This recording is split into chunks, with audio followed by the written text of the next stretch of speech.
Libro de Esdras, capítulo 7, versículo 10. Porque Esdras había preparado su corazón para inquirir la ley de Jehová y para cumplirla, y para enseñar en Israel sus estatutos y decretos. Esta es la copia de la carta que dio el rey Artajerjes al sacerdote Esdras, escriba versado en los mandamientos de Jehová y en sus estatutos a Israel. Artajerjes, rey de reyes, a Esdras, sacerdote y escriba erudito en la ley del Dios del cielo, paz. Por mí es dada orden que todo aquel que en mi reino, del pueblo de Israel y de sus sacerdotes y levitas, que quiera ir contigo a Jerusalén, vaya. Porque de parte del rey y de sus 7 consejeros eres enviado a visitar a Judea y a Jerusalén, conforme a la ley de tu Dios que está en tu mano, y a llevar la plata y el oro que el rey y sus consejeros voluntariamente ofrecen al Dios de Israel, cuya morada está en Jerusalén. Y toda la plata y el oro que halles en toda la provincia de Babilonia, con las ofrendas voluntarias del pueblo y de los sacerdotes que voluntariamente ofrecieren para la casa de su Dios, la cual está en Jerusalén. Comprarás pues diligentemente con este dinero becerros, carneros y corderos, con sus ofrendas y sus libaciones, y los ofrecerás sobre el altar de la casa de vuestro Dios, la cual está en Jerusalén. Y lo que a ti y a tus hermanos os parezca hacer de la otra plata y oro, hacedlo conforme a la voluntad de vuestro Dios. Los utensilios que te son entregados para el servicio de la casa de tu Dios los restituirás delante de Dios en Jerusalén. Y todo lo que se requiere para la casa de tu Dios, que te sea necesario dar, lo darás de la casa de los tesoros del rey. Y por mí, Artajerjes rey, es dada orden a todos los tesoreros que están al otro lado del río, que todo lo que os pida el sacerdote Esdras, escriba de la ley del Dios del cielo, se le conceda prontamente. Hasta 100 talentos de plata, 100 coros de trigo, 100 batos de vino y 100 batos de aceite, y sal sin medida. Todo lo que es mandado por el Dios del cielo sea hecho prontamente para la casa del Dios del cielo, pues ¿por qué habría de ser su ira contra el reino del rey y de sus hijos? Y a vosotros os hacemos saber que a todos los sacerdotes y levitas, cantores, porteros, sirvientes del templo y ministros de la casa de Dios, ninguno podrá imponerles tributo, contribución ni renta. Y tú, Esdras, conforme a la sabiduría que tienes de tu Dios, pon jueces y gobernadores que gobiernen a todo el reino que está al otro lado del río, a todos los que conocen las leyes de tu Dios, y al que no las conoce, le enseñarás. Y cualquiera que no cumpliere la ley de tu Dios y la ley del rey, sea juzgado prontamente, sea a muerte, a destierro, a pena de multa o prisión. Bendito Jehová, Dios de nuestros padres, que puso tal cosa en el corazón del rey, para honrar la casa de Jehová que está en Jerusalén, e inclinó hacia mí su misericordia delante del rey y de sus consejeros, y de todos los príncipes poderosos del rey. Y yo, fortalecido por la mano de mi Dios sobre mí, reuní a los principales de Israel para que subiesen conmigo.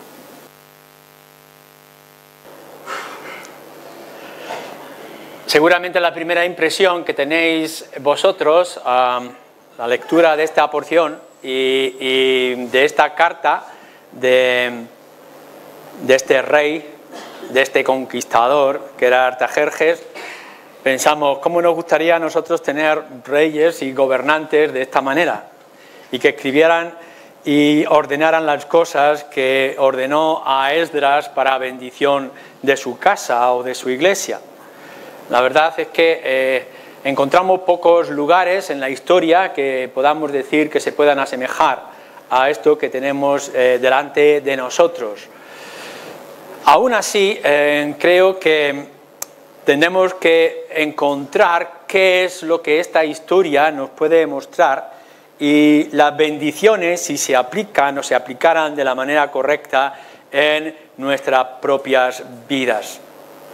Como podéis recordar, en el domingo anterior estuvimos viendo lo que era Esdras, el gran conocedor de las Escrituras, y como le hizo una petición al rey que le concedió, y cómo él tenía esta actitud de acercamiento a las Escrituras, aprender lo que decía la palabra de Dios, aplicarla en su propia vida y luego también enseñarla, como se ha leído también ahora en el versículo 10.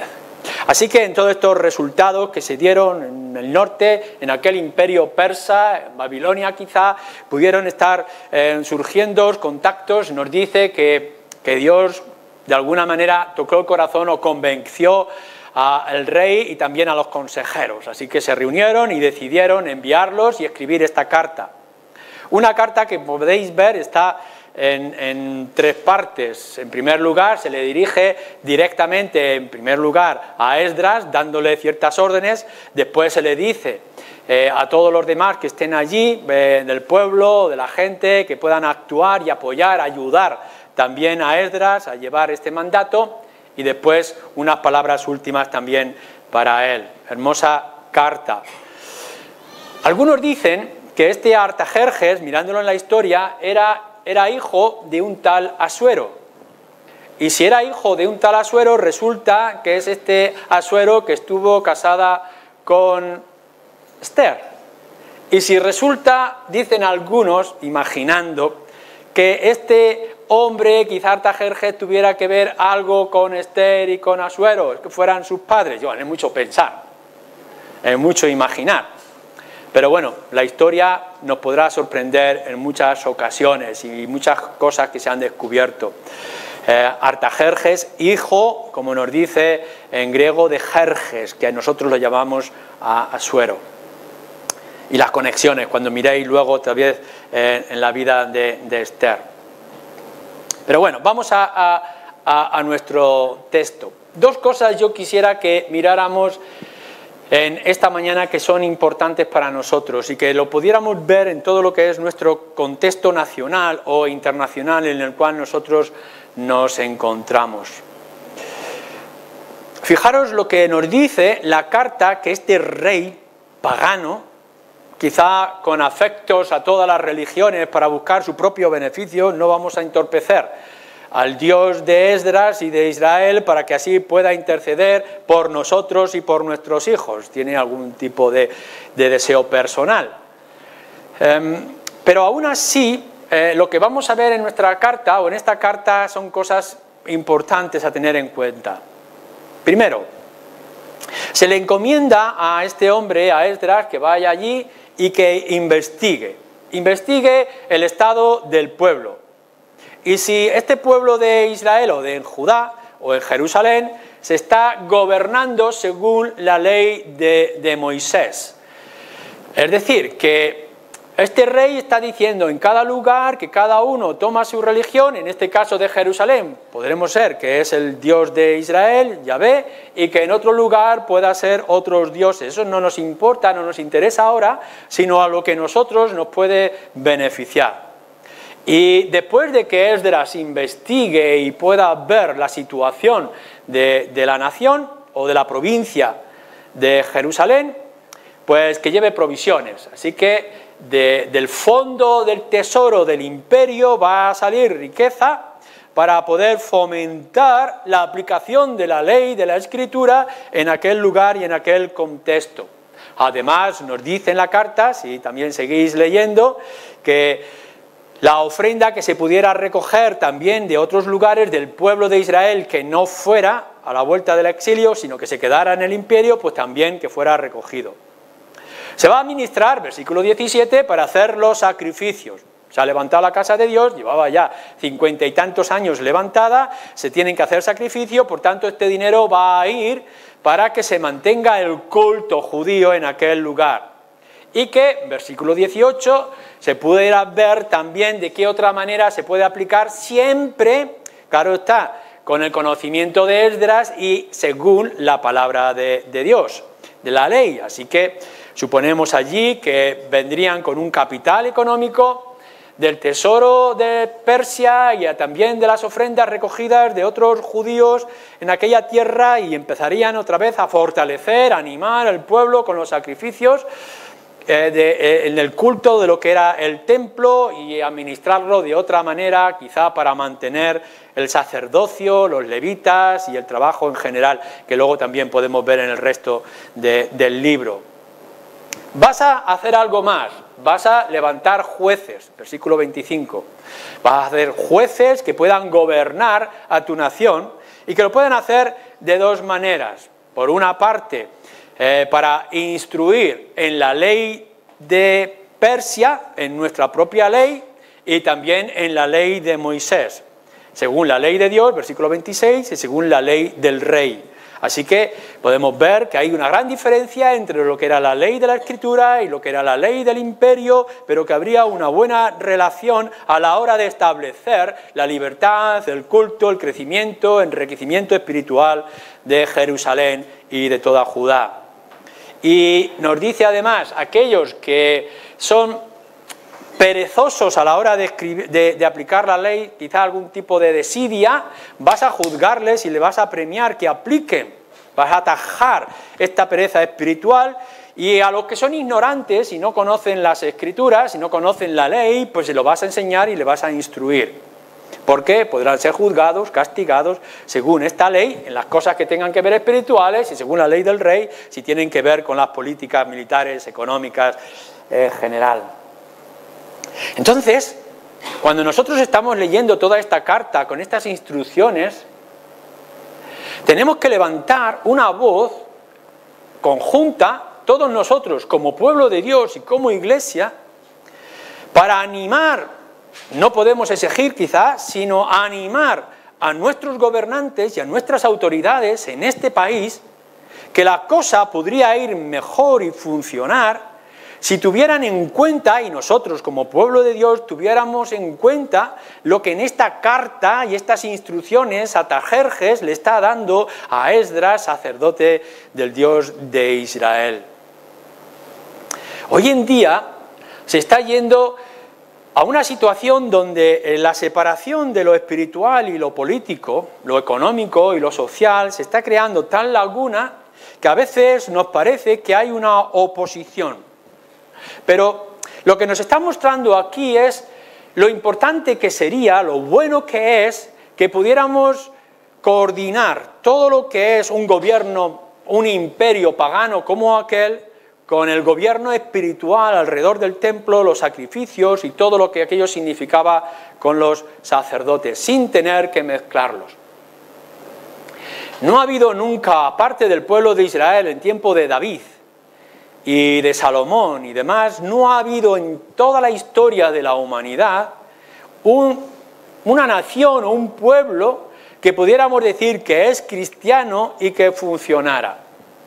Y por tanto deberíamos de aprender que nuestra meta como creyentes no es establecer ningún tipo de nación cristiana o provincia cristiana donde fuéramos a gobernar según la palabra de Dios porque nos encontramos con un problema. El problema no es la ignorancia de otros, sino el pecado que mora en nosotros.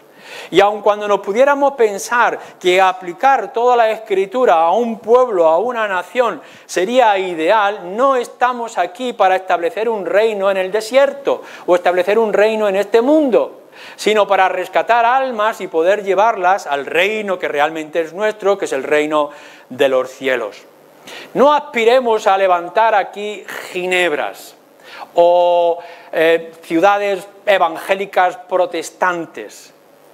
Ahora bien, habiendo dicho esto, lo que nos está mostrando es que tenemos que ejercer el sentido común que también defiende la Escritura y que está defendiendo esta carta.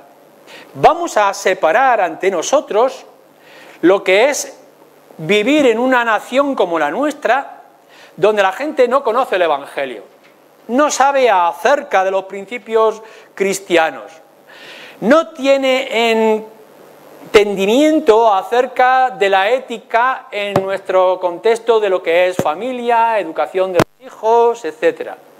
Sus prioridades no son nuestras prioridades, como es la proclamación del reino de los cielos, el perdón de los pecados, etc.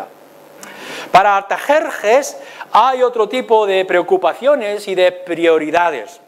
Para nosotros, nuestra prioridad, y lo hemos dicho en algunas ocasiones, primero Dios.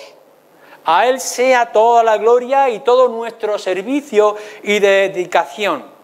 Cuando hay una oposición, primero Dios y después los hombres. Pero mientras tanto, tenemos que someternos a la ley de los hombres y tenemos que vivir en el contexto que nos ha tocado vivir. Pero hay algo entonces que también se nos revela en esta carta. Como pueblo de Dios, nosotros tenemos la posibilidad y por tanto el deber de interceder por nuestros gobernantes. Tenemos que buscar el beneficio, la bendición de Dios, nuestro Dios, en aquel país donde nosotros estamos morando. Tenemos que pedirles que hagan leyes que permitan que la casa de Dios se fomente el culto y la adoración a su nombre. Los gobernantes no los tenemos que ver como si fueran nuestros enemigos, sean quienes sean, sino aquellos que en todo caso son ignorantes. Y por otra parte, nosotros con nuestro comportamiento y con nuestra actitud tenemos que mostrarles a ellos que en verdad el culto al Dios verdadero o nuestra dependencia del Evangelio del Señor Jesucristo, que cuando nosotros hablamos del señorío de Cristo en nuestras vidas, no estamos creando una confrontación con las autoridades, sino que al contrario, nos está fortaleciendo para tener nuestra relación con nuestros gobernantes. Hoy en día, y en nuestra propia nación y en el resto del mundo, estamos encontrando conflictos a la hora de actuar. Tenemos que apoyar la unidad del país o tenemos que apoyar la independencia de algunas de las regiones.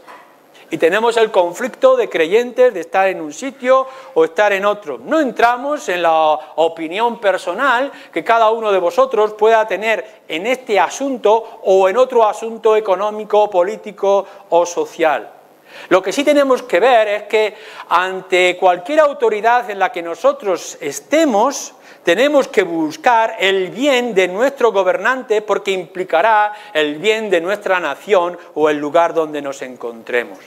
Y a la misma vez, tenemos que actuar de tal manera como estaba actuando Esdras, con un conocimiento de las Escrituras y una dependencia tan total y completa de la palabra de Dios que Artajerjes o cualquier otro gobernante tenga que fijarse en él, tenga que fijarse en nosotros, en la honestidad, en la seriedad de nuestro caminar, en la firmeza de nuestras palabras y de nuestras convicciones, en nuestra moderación a la hora de actuar.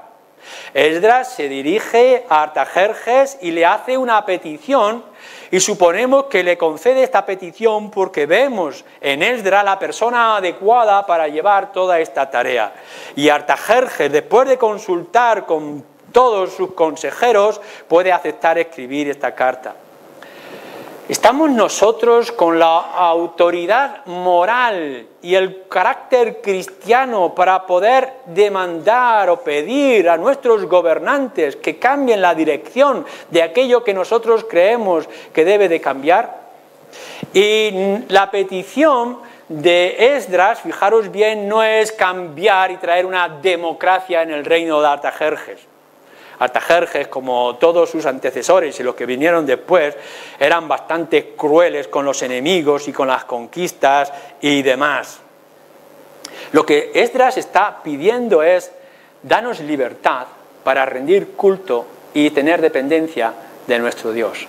Y las cosas te van a ir bien. O en otras palabras, que tenemos nosotros en las Escrituras y tenemos en el Evangelio de nuestro Señor Jesucristo. Que nuestras autoridades pudieran llegar a entender que si nosotros somos sal que sala y somos luz que alumbra, la sociedad donde nos encontremos será de bendición. Que cuanto más nosotros, el pueblo de Dios, esté más cerca de la palabra de Dios y más dependiente de la voz de Dios, más beneficio y sanación vamos a traer a las naciones. Tenemos que hacer pensar incluso a aquellos que se nos oponen en la vida de iglesia y en nuestra relación con el Señor, tenemos que convencerle de que nosotros no queremos un reino cristiano aquí, que lo que queremos es proclamar el Evangelio porque nuestra esperanza está en el reino de los cielos allí, que lo que buscamos es el beneficio de nuestra sociedad, que no estamos haciendo ninguna cosa, fijaros bien, por fanatismo, que no estamos persiguiendo a nadie por sus convicciones, sino que queremos mantener las nuestras y vivir bajo ellas.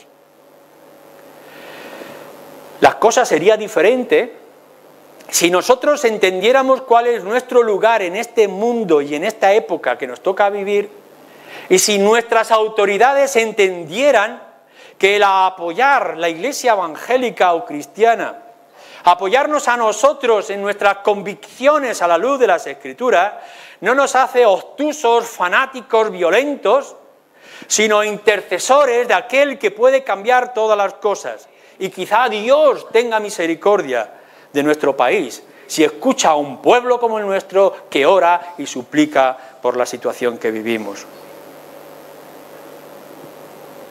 Así que luego Esdras, después de tener esta carta tan especial para el pueblo de Israel, para él, y poder llevarla con tantos otros en su segunda vuelta de exilio que había del pueblo de Israel, se mueve a una inmensa gratitud y da gracias al Señor en estos últimos versículos que hemos leído por cómo Dios ha movido el corazón del rey y el corazón de los consejeros, porque al final no es que han llegado a un convencimiento espiritual de las naciones paganas, sino que el Señor puede mover el corazón de la gente. No estamos descansando en el poder político de la unión de naciones, no estamos confiando en el sentido común y los razonamientos de nuestros sabios de este mundo, sino gracias damos a esta carta por tener un Dios que cambia el corazón y los mueve para tomar estas decisiones. Y nos dice también que da gloria al Señor por la misericordia, la bendición sobre Esdras, un siervo como él, que pueda volver y pueda restablecer la ley, el culto y la educación y enseñanza con su pueblo. Por permitir, como nos dice aquí, cuando habla de honrar la casa de Dios, quizá literalmente debería decir hermosear la casa de Dios. Y ese debe ser nuestra inclinación como creyentes. En una sociedad como la que nos encontramos, hermosear la casa de Dios. No vamos a ser más poderosos porque seamos más parecidos al mundo. No vamos a tener más capacidad de convencer porque tengamos los razonamientos que tiene el mundo. Nuestra capacidad no está en identificarnos con ellos, sino en honrar y hermosear la casa de Dios. De tal manera que la gente, cuando pueda ver en su necesidad y en sus conflictos y en su ansiedad que no encuentran la respuesta, puedan encontrar refugio en la casa de Dios, en el pueblo de Dios o en la palabra de Dios, como anunciamos. Nuestro esfuerzo principal en esta sociedad en la que nos encontramos es fortalecer el pueblo de Dios, como va a hacer Esdras, para que seamos la respuesta sana y poderosa a una sociedad contaminada y dañada como la que vivimos. Pero esta es la primera cosa. Y creo que no es lo más importante que podamos ver en este texto que hemos leído. Hay algo más. Y es como querer ver otra presencia, otra situación a lo largo del capítulo 7, que es también lo que podemos ver y podríamos seguir en el capítulo 8. Si os habéis dado cuenta, en este capítulo al menos 24 veces, que yo haya podido contar, 24 veces sale el nombre de Dios. En una carta que es pagana, en una descripción que hace Esdras, en una conclusión que puede tener Dios, Dios, Dios, Dios, Dios. Y yo creo que esto es lo importante que nosotros deberíamos de pensar, aparte de aquello, el lugar donde nos encontramos, en una nación como la nuestra, en una circunstancia muy parecida a la que se encuentra Esdras delante de Artajerjes, En esa situación que nosotros tenemos que ser de luz y de esperanza y que tenemos que rogar por ellos para que puedan ver que tenemos el Evangelio, hay algo más importante todavía, y es la presencia de Dios en medio de nosotros. 4 cosas yo quiero señalar aquí con respecto a la presencia de Dios tal como se nos describe aquí, en esas 24 veces que aparece el nombre de Dios. En el versículo 6, y pongo solamente el ejemplo, Yahvé Dios. En el versículo 12 nos dice Dios del cielo. En el versículo 14, Artajerjes dice tu Dios. En el versículo 15 dice el Dios de Israel, más adelante será vuestro Dios, o más adelante el versículo 19, el Dios de Jerusalén. O si leéis en el versículo 27, Yahvé, Dios de nuestros padres. Fijaros cómo se está utilizando el nombre de Dios. A veces es el nombre propio, porque sabemos lo que implica el nombre propio. Es el Dios personal, es el Dios cercano, es Yahvé que se revela y que muestra todo su carácter a un pueblo escogido. Y cómo Él habla de toda la eternidad, de todo su poder, de toda su magnitud. El nombre de Yahvé implica grandes cosas para aquellos que tienen oídos para oír y ojos para ver. El Dios nuestro, el nombre propio. Pero también nos habla del Dios del cielo, el Dios de la creación.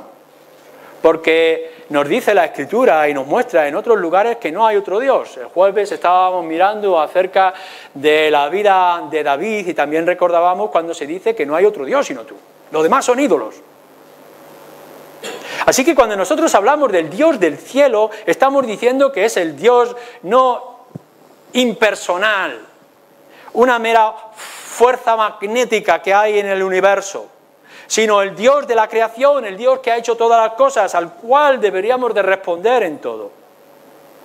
El versículo 14, que es Artajerjes diciéndole a Esdras acerca de tu Dios, porque ¿sabéis qué? Cuán importante no es únicamente que nosotros hablemos del Dios de las Escrituras, del Dios del cielo, el Dios de la historia, el Dios de poder, el Dios soberano, sino que hablemos de mi Dios, de tu Dios, del Dios personal, el Dios con el que te encuentras, con el que tratas, con el que oras.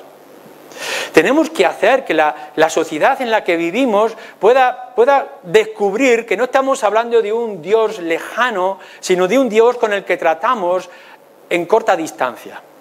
Que no es alguien que conocemos por la información que leemos en internet o en cualquier otro libro, o de alguien que nos ha hablado de alguien que conoce de manera personal. Cuando está diciendo Artajerjes, es tu Dios, nosotros tenemos que decir, hablamos y actuamos en el nombre de mi Dios, que obra en mi vida y que lo veo en todos los acontecimientos de mi casa, de mi secreto en la habitación, de mi trabajo, mi negocio, mi iglesia. O cuando hemos dicho el Dios de Israel, el Dios personal, el Dios que tiene un pueblo. Cuán importante es que no confundamos el Dios de las Escrituras con el Dios Alá, o con el Dios de los budistas, o con las ideas de los hinduistas, o con otros dioses que se han inventado otras sectas. Lo que nosotros hablamos es un Dios que ha elegido un pueblo y que se ha querido revelar a ellos y tomarlo como suyo. Ahora seréis mi pueblo y yo seré vuestro Dios. Os elegí en medio de todas las naciones y os hice mi especial e íntimo tesoro. De eso estamos hablando del Dios de las Escrituras. Estamos hablando del Dios que se revela, que ha obrado desde el mismo comienzo con Adán y Eva y que lo va a extender hasta el último instante cuando Jesús venga en poder y en gloria. ¿Es este Dios que nosotros tenemos? No es el Dios de tu imaginación, no es el Dios de tu inventiva, no es aquel Dios que tú crees que sea el más adecuado, sino que es el Dios que leemos y descubrimos en la palabra nuestra. Vuelve a leer en las Escrituras y vuelve a mostrar a este Dios que tiene una relación muy personal con su propio pueblo. El Dios de nuestros padres, el Dios de la historia que nos dice en el versículo 27. Porque lo que hace muchas veces los salmos es un ejemplo, pero lo hace también Esdras y lo hacen los profetas y lo hace David en el pasado, en muchas ocasiones en su gobierno, es volver a la historia. Recordamos, Señor, lo que tú has hecho, cómo nos liberaste de Egipto, cómo cruzaste el desierto, cómo conquistamos las naciones, cómo nos protegiste en aquel acontecimiento o en aquel desastre, etcétera, etcétera. Si algo nosotros tenemos que podemos obrar es el Dios de la historia, 500 años en el aniversario, donde un fraile cambió el mundo. Esto es lo que nosotros podemos recordar, es un Dios que está obrando, que aun cuando otros no quieran verlo, está ahí y ha hecho grandes cosas. Así que cuando nosotros decimos que es el Dios de nuestros padres, es que tenemos una historia con nosotros y grandes acontecimientos que tenemos que redescubrir para poder mostrarlo. Europa es lo que es gracias a este Dios que ha estado obrando a lo largo de las Escrituras y que ellos ignoran, pero nosotros no debemos de ignorar que los grandes descubrimientos acerca de la medicina o acerca de los beneficios en la enfermería o en las guerras y en los conflictos o cómo trabajar la tierra ha sido gracias a este Dios que nos ha movido a hacer las cosas.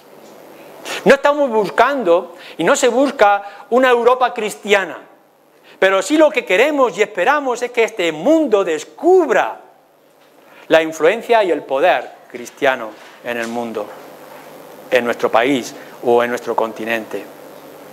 Así que lo primero que vemos en todo esto es la importancia del nombre de Dios. Os animo a que lo veáis en esas 24 ocasiones, al menos que yo he contado. Pero fijaros después también cómo nos dice en segundo lugar una y otra vez acerca de la ley de Dios. Versículo 6, si leemos, que ya leímos la semana pasada, este Esdras subió de Babilonia, era escriba dirigente en la ley de Moisés que Yahvé, Dios de Israel, había dado. Lo podéis leer otra vez, la ley de Dios, versículo 10, versículo 11, versículo 12, 14, 21, 23, 25, 26... Porque si una de las cosas que nosotros tenemos que destacar y señalar acerca de nuestro Dios es un Dios que ha hablado, es un Dios que ha dejado un libro escrito. Y por tanto, cuando nosotros hablamos de Dios, no es lo que en medio de un sueño, después de comer mucho en la cena, yo he tenido una gran visión donde Dios me dice grandes cosas y de pronto descubro en un paisaje hermoso y extraordinario alguna maravilla del Dios. Por supuesto que Dios puede hablar de la creación. Y quizá que nos pueda hablar a través de los sueños. Pero lo que nosotros tenemos como característica y señala aquí en este libro es que lo que tenemos es un libro de Dios. Tenemos la ley de Dios, que Él ha querido dejar escrito. Que podemos ir una y otra vez y confirmar que Dios ha hablado.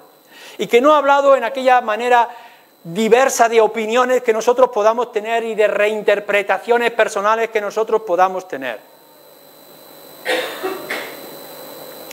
¿No creéis que una de las cosas más importantes que el creyente tiene es la Escritura? Claro que tenemos la salvación, por supuesto, y que tenemos un Señor, que es nuestro Salvador Jesucristo, y que tenemos el Espíritu que nos guía y nos ilumina y nos fortalece y nos sostiene. Por supuesto que tenemos a un Dios que está en los cielos y que escucha cada vez que clamamos en el nombre de su Hijo. Pero entre todas las grandes bendiciones que tenemos, no es ya meramente un templo, no es una especie de sacrificios rituales que tenemos que repetir, sino su propia palabra, a la cual podemos ir de manera constante.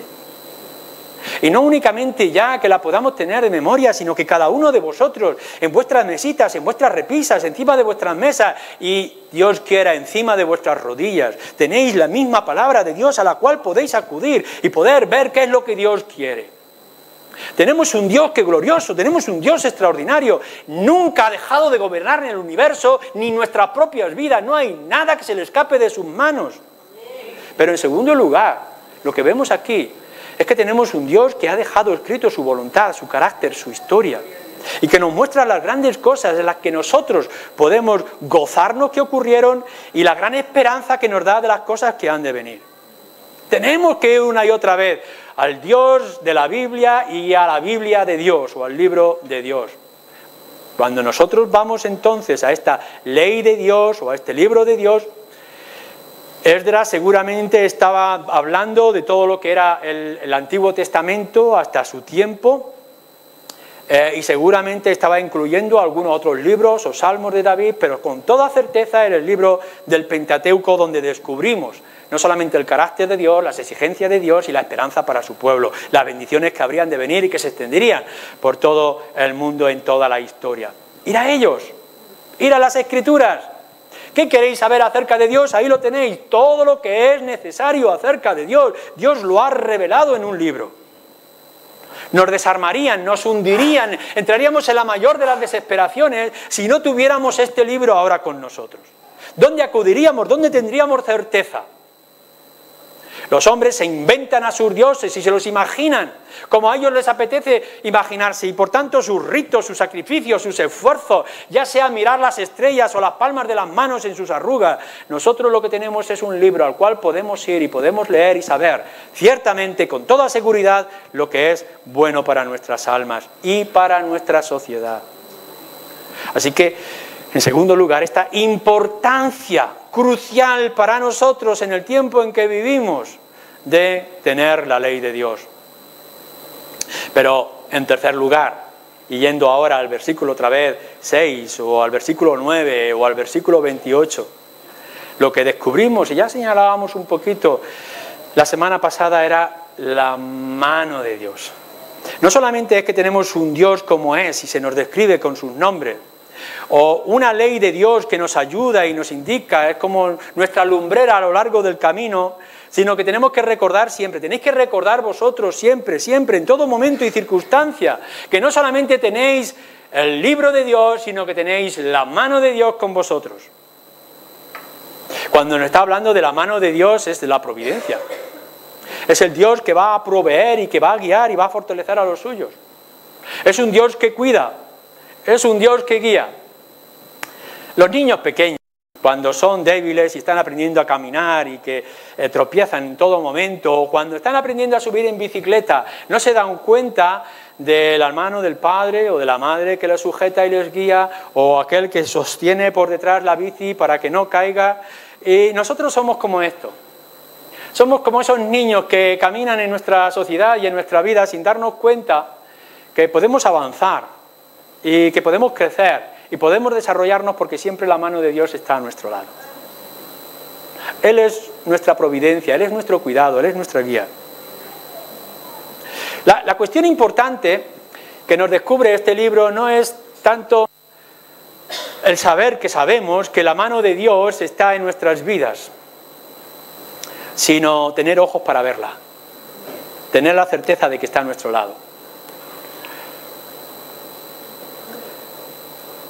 Muchas ocasiones nos vamos a encontrar en conflictos donde nos parece que es mucho más fácil ir a los médicos del mundo, ir a los sanadores de aquí, ir a los consejos del vecino, tomar las decisiones de aquellos que están a nuestro alrededor. Y no estoy hablando de que la medicina sea mala o la sabiduría de la gracia común que Dios ha dado no sea adecuada para nuestros descubrimientos. Lo que estoy hablando es que tengamos la certeza de que nunca estás solo si has puesto tu confianza en el Señor Jesucristo. Nunca vas a tener que caminar en desiertos. Él siempre va a estar a tu lado.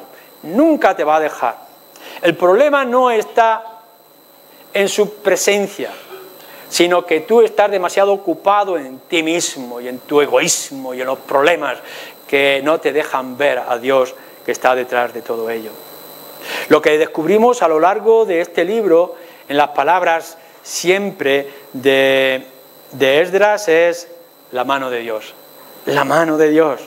¿Qué es lo que ha movido a este rey a cambiar las cosas? La mano de Dios. ¿Quién ha facilitado que se pueda levantar la casa de adoración, el templo para los sacrificios en Jerusalén? La mano de Dios. ¿Quién es el que ha mostrado misericordia en mi vida para que un hombre tan inútil o incapaz como yo pueda ir y guiar a un pueblo a la vuelta del exilio? La mano de Dios. Siempre es la mano de Dios. Y si seguís leyendo el libro, seguiréis viendo la mano de Dios. Y aun cuando vosotros estéis ciegos y estéis ocupados en cosas pequeñas e insignificantes que no os dejan ver todo lo que hay a vuestro alrededor, siempre tendréis la mano de Dios. Porque si algo es seguro es que nuestra fidelidad a Dios no depende de mi mano, de mi fortaleza o mis decisiones, o que yo pueda agarrar el Evangelio. Nunca fue así, nunca lo va a ser. Si tú estás seguro y estás firme y tienes la esperanza de que podrás llegar hasta el final, al final de la meta, no es por lo que tú haces, sino porque Dios te sujeta. Descubrirás cuando estés al otro lado que no has sido tú el que ha avanzado, sino que ha sido Él el que te ha atraído. Cuán poderoso e importante es que podamos ver en nuestras vidas sencillas y simples, cuando estamos en las cosas más pequeñas, que Dios es el que nos da el conocimiento, que Dios es el que nos empuja, o que Dios es el que nos frena, o que Dios trae palabras para que hablemos delante de los reyes, o que Dios nos enseña a estar en silencio cuando adoramos y glorificamos su nombre. Constantemente la mano de Dios para gobernar nuestra casa y para gobernar la iglesia. Yo estaré allí, nunca os voy a dejar, he vencido al mundo y estaré con vosotros hasta el final de los tiempos. Si eso lo podíamos ver en el mismo momento que Esdras está viendo la respuesta para poder volver e instruir a Israel en Jerusalén, cuanto más nosotros. Hemos llegado hasta aquí, a este lugar, porque tenemos un Dios como el que tenemos, y porque tenemos un libro como el que tenemos, y porque tenemos la mano de Dios que nos protege y nos sostiene. Y Él será nuestro escudo ante los dardos del maligno, y Él será las alas que nos empuja cuando estamos débiles. Él será el que nos calma cuando estemos enfermos. Él es el que abrirá nuestros ojos para que podamos ver lo que es invisible. Siempre estará con los suyos. Y en cuarto lugar, lo que vemos constantemente también en nuestro pasaje, versículo 15, 16, 17, 19, 20 en dos ocasiones, 24, la casa de Dios, la morada de Dios. Cuán importante es que lo recordemos siempre. Versículo 20, y todo lo que se requiere para la casa de tu Dios, que te sea necesario dar, lo darás de la casa de los tesoros del rey. Casa, la casa de Dios, una y otra vez en nuestras vidas. Dios se nos revela y Dios actúa de manera muy personal en la vida de cada uno. Estarás descansando en tu sofá o quejándote por ese dolor de muelas en tu cama, o estarás saltando de alegría por esa mala noticia, o sintiéndote frustrado porque se te ha quemado las judías, porque tu niño te es rebelde, o gozoso porque es Dios obrando en la vida familiar y personal. Dios no necesita lugares, edificios, piedras, rocas. Allá donde esté un corazón dispuesto, allí va a estar el Señor. Eso lo dicen las Escrituras. Dios no es un Dios colectivo, Dios es un Dios personal, individual. Y podemos ver que quizá todos están desviados a una locura y mantener a su hijo firme en las cosas del Señor y estar con Él. Y que tendrás que ser un pobre cristiano metido en una caja de metal por causa de tu fe y aún así allí poder adorar. Es curioso cuando leemos algunos testimonios como esa persona que tenía que coger y reunirse en los servicios más sucios de Corea del Norte para poder instruir y adorar al Señor. ¿Os podéis imaginar cosa más horrible? Y aún así sentir la presencia de Dios en la vida del creyente. Sí, Dios manifiesta su gloria en cualquier circunstancia si nosotros somos capaces de buscarle, sea donde sea y cuando sea. Pero qué hermoso es habitar juntos en armonía. Cuán bueno es que el pueblo venga a adorar al Señor. Y que, como ya hemos señalado en alguna ocasión, el edificio no es la casa de Dios. Cuando esta casa, este lugar está vacío, es un local vacío. Lo que esto lo hace casa de Dios, somos tú y yo, reunidos en el nombre del Señor. Es el pueblo de Dios. Él ha elegido que ahora le adoremos y le ensalcemos como pueblo. Que seamos todos instrumentos en sus manos.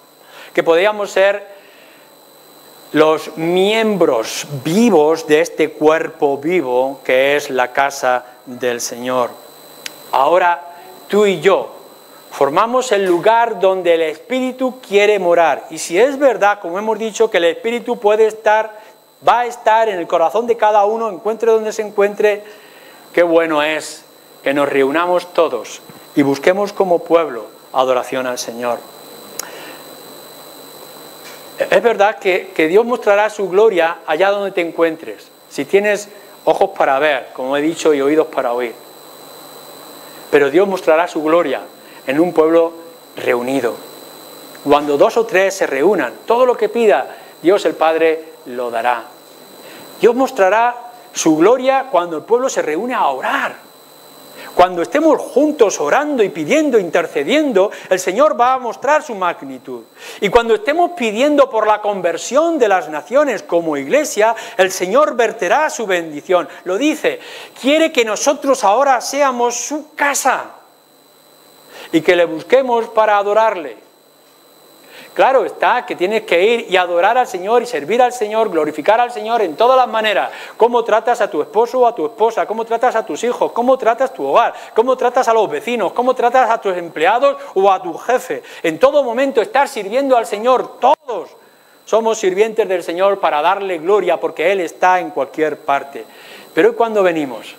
Cuando dejamos todos nuestros afanes y ansiedades, todos nuestros perjuicios, todas nuestras quejas y lamentaciones, todas nuestras rencillas entre nosotros y venimos juntos, unidos y nos damos este ósculo o beso santo y buscamos que el Señor sea honrado y entonces vendrán los paganos, los incrédulos, los que no tienen ninguna idea y entrarán y verán a un pueblo que adora y que ensalza a Dios y se sentirán asombrados y sorprendidos y dirán ¿qué es esto que ocurre? Porque esta es mi propia experiencia y es la experiencia de muchos. No tanto lo que se dice, sino como el pueblo de Dios lo vive y cómo lo siente. Si queremos conquistar al mundo, tenemos que hacer que este lugar, es decir, nosotros, seamos realmente la representación de Dios y la casa de Dios. El pueblo de Israel volvería, ya han levantado el edificio, ya se forman sacrificios, hay muchas cosas que Esdras y Nehemías tienen que restaurar y cambiar o corregir, etcétera, adornar la casa de Dios. Hay un trabajo inmenso en aquel lugar, en Jerusalén, donde la gloria de Dios se manifestaba en el templo. Busquemos con toda nuestra fuerza, hagamos todo lo que sea necesario en nuestras propias vidas y aquí, ahora, para que esta casa de Dios sea hermosa a los ojos del mundo. Llena tu vida de la presencia de Dios. Llena tu vida en todo lo que haces, en todo lo que dices. Y llénala a la luz de su palabra, no lo que a ti te parece, sino lo que la Escritura dice. Si hay cosas que te duelen, porque te van a dejar llaga y te van a traer pérdida, pero lo dice la palabra de Dios, hazlo para que Dios esté en tu vida. Que haya una dependencia, un contentamiento, una satisfacción. Si Dios está conmigo, ¿qué me importa que no haya nada más conmigo?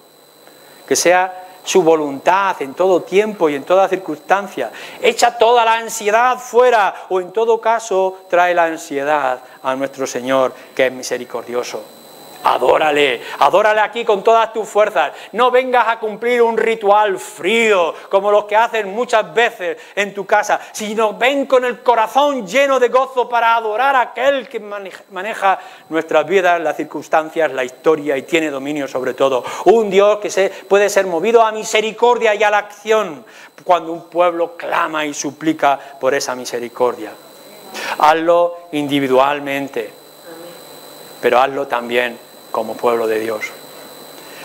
Bueno es que tengamos gobernantes que hagan como Artajerjes para facilitar el culto a Dios verdadero, pero mucho mejor es que tengamos este Dios que tenemos y que nunca nos dejará de su mano. Amén.